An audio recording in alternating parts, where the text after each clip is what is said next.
La France porte, certes, tous les traits des crises européennes, mais il me semble plus accusée en son sein que dans les pays de son voisinage. Pays de voisinage qui ont su canaliser les expressions politiques les plus radicales, regardez récemment en Espagne, ou conforter une culture du pacte social. Premier compromis, le compromis des polders, dont on parle peu aux Pays-Bas, mais qui parle à un ancien ministre du Travail qui a eu en charge la réforme de l'article 1er du Code du travail. Mais aussi, secrétaire général honoraire en Allemagne, vous qui connaissez bien la situation politique en Allemagne, ou trouver une formule identitaire faisant le lien entre des traditions et une modernité dont l'essence est d'être ouverte sur le monde. Faut-il réfléchir à l'exemple du Royaume-Uni sur ce sujet? La France est un précipité singulier, un alliage inédit entre interrogation identitaire et commotion sociale. La crise française actuelle n'est pas non plus la simple résultante de choix non réglés ou de décisions trop longtemps reportées.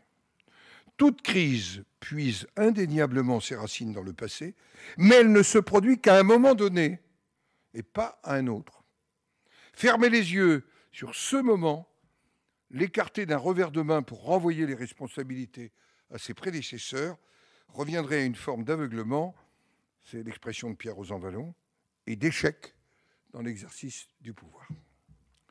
Il serait vain, enfin, de tenter d'édifier des barrières étanches entre crise sociale et crise politique. Toute contestation sociale ne débouche pas nécessairement sur le champ politique. Mais rares sont les contestations politiques qui ne soient pas nourries de contestations sociales. La contestation sociale n'est pas le degré mineur de la contestation politique auquel on voudrait la circonscrire.